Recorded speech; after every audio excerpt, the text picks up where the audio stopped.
श्री शिवाय नमस्तुभ्यं।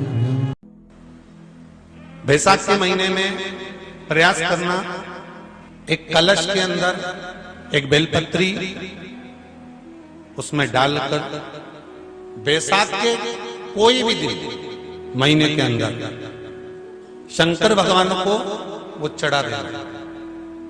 और एक और बात बहुत अच्छी तरह से, अगर मान लो आपके पास में बेल का जो फल होता है ना,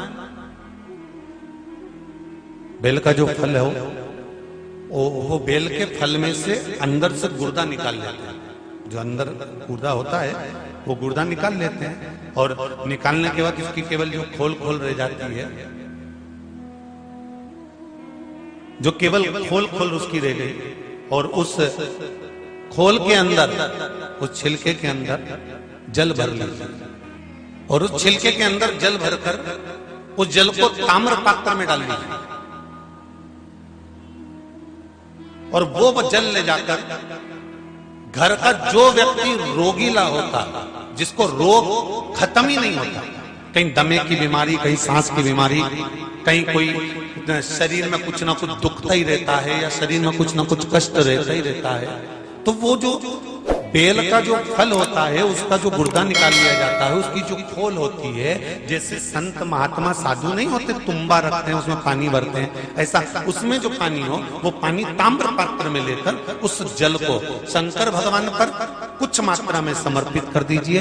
थोड़ा सा जल बेलपत्री के वृक्ष के नीचे समर्पित कर दीजिए। जो शिव जी को जल चढ़ाया गया है उसी में से थोड़ा सा जल लेकर आओ, और जो रोगीला व्यक्ति है बैसाख के महीने में उस जल को उसको पिला दीजिए। महाराज, उसकी बीमारी उसके साथ नहीं रहेगी, वो धीरे धीरे समाप्त होना प्रारंभ कर, उसको सुख का अनुभव होने लगे, तो घर में से पितृदोष समाप्त होकर लक्ष्मी की वृद्धि प्रारंभ हो जाती है, कार्य में सिद्धता है। यहाँ पितृदोष होता है, काल सर्प दोष होता है, वास्तु दोष होता है, उनको ज्यादा कुछ नहीं करना होना।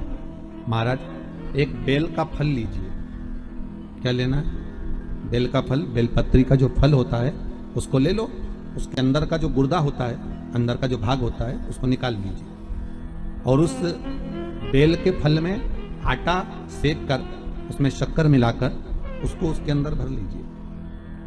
अमावस्या के दिन सुबह 10 बजे से पहले उस बेल फल में, जिसमें तुमने पंजेरी भरी है, आटा सेक कर भरा है शक्कर के साथ में, उसको अपने घर में घुमाने के बाद में जिसको काल सर्प दोष बताया है, पितृदोष बताया है, या वास्तु दोष का स्मरण बताया है, घर में सब दूर घुमाकर अपने परिवार का हाथ का स्पर्श कराकर पीपल के पेड़ के नीचे तक गड्ढा खोदकर उस बेलपत्र के उस फल को दाब दीजिए। महाराज, केवल एक अमावस्या करना रहता है, पितरों के दोष से मुक्ति मिलती है और हमारे घर के कार्य सफल होना प्रारंभ हो जाते हैं। कार्य की सफलता होती है, कार्य में सफलता प्राप्त होने लगती है।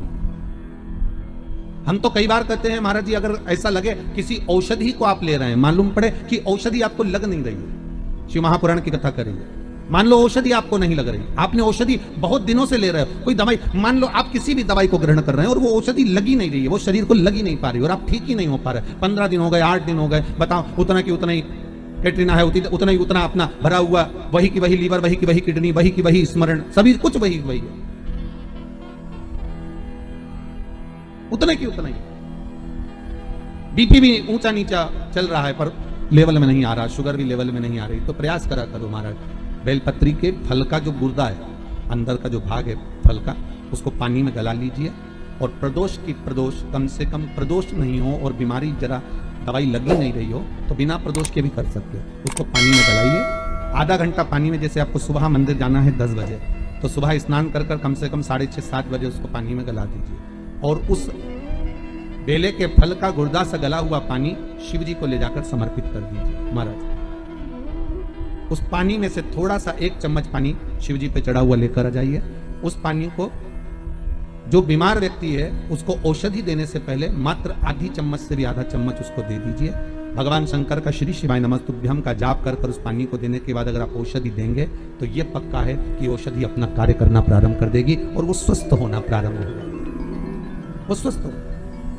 बैसाख के महीने में एक पकवान बनता है शंकर जी का। शिव जी के हाथ में त्रिशूल है, शिव जी के 3 नेत्र हैं, बेलपत्री में भी 3, बोलते जाओ, पत्ती है।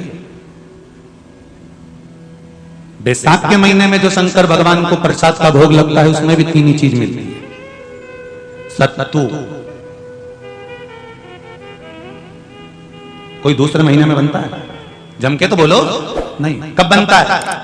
यही बैसाख के महीने में। चने की दाल, गेहूं और जौ, इन तीनों को गलाकर सेक कर जो सत्तू तैयार होता है, इसी बैसाख के महीने में परशुराम जयंती के दिन या अमावस्या के दिन या पूर्णिमा के दिन शंकर भगवान को समर्पित होता है और भगवान विष्णु को समर्पित होता है। दुनिया के लोग कहते क्या होता है सत्तू से? परशु महापुराण की कथा कहती है, स्कंद पुराण की कथा कहती है, जिस समय पर बैसाख के महीने की सुंदर अमावस्या का दिन था, उस दिन माता पार्वती शंकर भगवान के लिए जब पकवान बनाने के लिए बैठी थी, कुछ नहीं मिला, तब माता पार्वती ने 3 अनाज को लिया, एक चना, दूसरा गेहूं और तीसरा जौ।